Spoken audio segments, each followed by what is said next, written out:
마지막까지 잘 싸워줬지만 좀 아쉬운 부분. 일단 뭐 레프리 얘기를 안 할 수 없고. Timnas tidak jadi bersedih. Buntut kontroversi sang pengadil lapangan, FIFA putuskan laga Bahrain kontra Indonesia akan diulang. Media Belanda ini permalukan Timnas Bahrain dan wasit Ahmed Alkaf usai kontroversi yang terjadi pada laga kontra Timnas Indonesia. Komentar sedih dan haru Sintayong usai kemenangan anak asuhannya dicuri oleh wasit Ahmed Alkaf. Sintayong sampai bilang begini, serta beberapa berita Timnas Indonesia hari ini. Selengkapnya hanya di Kickoff Football.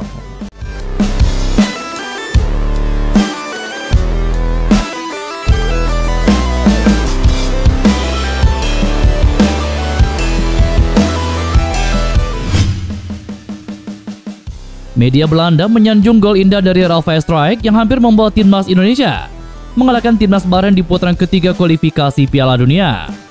Di paruh kedua pertandingan tadi malam, Rafael Strijk membawa Timnas Indonesia berbalik unggul lewat lesakan indahnya pada menit ke-74.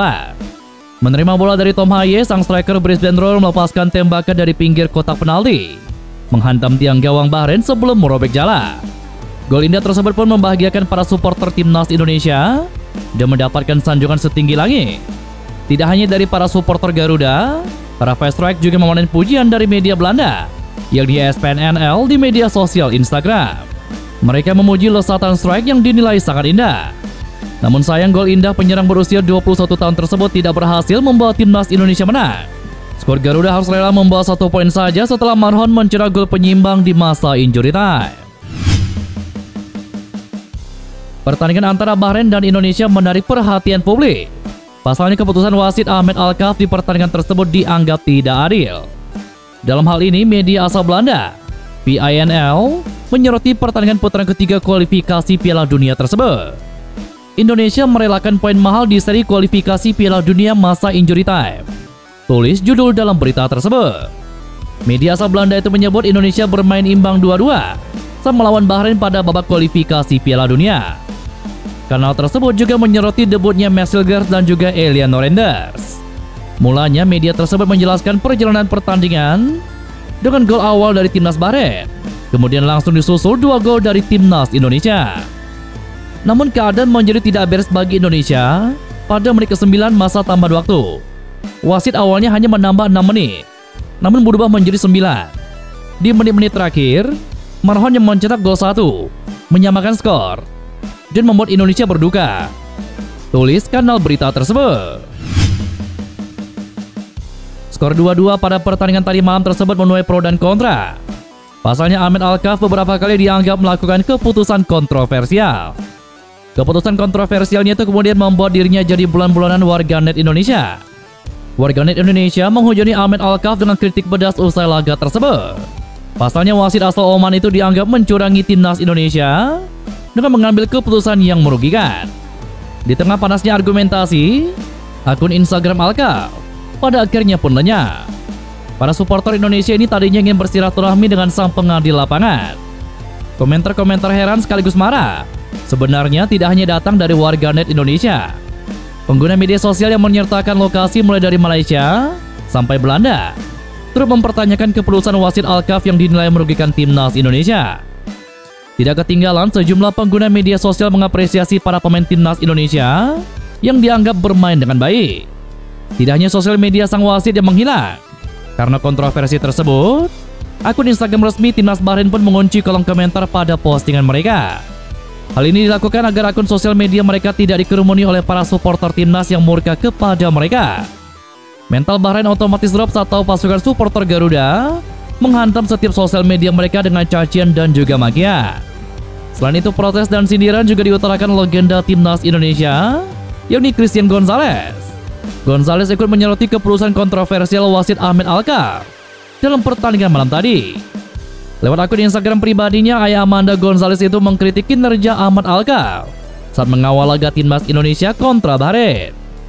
Gonzalez menilai Ahmed Alkaf terkesan layaknya pemain ke-12 Bahrain karena keputusannya merugikan Timnas Indonesia. Perihal itu, sejumlah netizen turut memberikan respon dan komentar yang beragam. Sebagian netizen melontarkan kritik monohok untuk Ahmed Alkaf. Pertandingan antara Bahrain kontra Indonesia akhirnya akan segera diulang Imbas kecurangan sang pengadil lapangan. Bisakah pertandingan Bahrain kontra timnas Indonesia pada laga ketiga grup C kemarin diulang?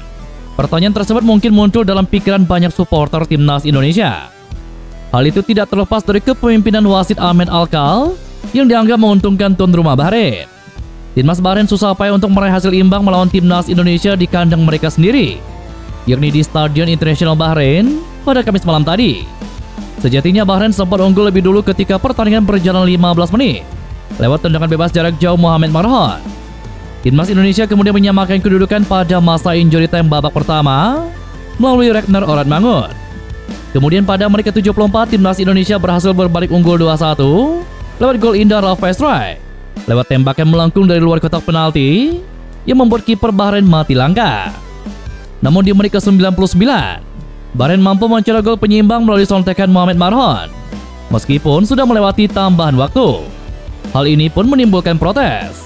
Para pemain Indonesia dan official team termasuk Sintayong sempat melakukan protes kepada wasit. Bahkan manajer timnas Indonesia Sumarji mendapatkan kartu merah dari sang wasit. Menindaklanjuti jalannya pertandingan, PSSI bakal melayangkan protes ke FIFA. Hal itu dikonfirmasi oleh anggota Exco PSSI Arya Sinulinga. Lantas bisakah pertandingan Bahrain kontra timnas Indonesia itu diulang? Meskipun tidak mudah, namun peluang itu bisa saja terjadi. Asalkan kecurangan yang dilakukan benar-benar dapat dibuktikan. Seperti yang pernah terjadi pada laga Afrika Selatan kontra Senegal dalam laga kualifikasi Piala Dunia 2018. Kala itu FIFA memutuskan agar laga Afrika Selatan kontra Senegal di kualifikasi Piala Dunia 2018 zona Afrika diulang. Pasalnya wasit asal Ghana Joseph Lemte dinyatakan bersalah menghadiahi Absel dengan sebuah penalti atas handsball dari Kolido Koulibaly. Tetapi tayangan ulang menunjukkan bahwa bola sebenarnya mengenai lutut Koulibaly. Berkat penalti itu, Afrika Selatan pun meraih kemenangan 2-1. Duel pun diulang pada bulan November tahun 2017. Hasilnya, Senegal berhasil memanfaatkan kesempatan kedua itu dan berhasil menang 2-0. Kemenangan tersebut membuat mereka berhasil lolos ke Piala Dunia tahun 2018. Pelatih Sintayong memberikan keterangan sendiri tanpa ditemani pemain, seperti video yang dirilis situs resmi PSSI. Sintayong melontarkan protes keras dan kekecewaannya. Ia kecewa karena Federasi Sepak Bola Asia lagi-lagi memilih wasit yang buruk. Tim sudah melakukan yang terbaik, sampai akhirnya wasit menipuli pelanggaran. Tapi saya tetap harus mengatakan hal yang sama terkait keputusan wasit. Kalau AFC ingin maju, keputusan wasit juga harus lebih baik lagi, kata Sintayong. Tidak hanya masalah waktu, wasit dinilai ingin sekali melihat Bahrain mencetak gol. Sintayong menilai wasit menunjukkan banyak keputusan yang tidak perlu. Kalau Anda menonton pertandingan ini, tentu mengerti mengapa pemain saya marah. Waktu tambahan 6 menit. Ini lebih dari 9 menit. Keputusan wasit bias. Wasit memberi tendangan bebas yang tidak perlu. Jadi semua orang tahu mengapa pemain saya marah, kata Sintayong. Dan itulah beberapa berita timnas Indonesia hari ini. Jangan lupa nantikan berita-berita seputar timnas Indonesia selanjutnya hanya di Kickoff Football.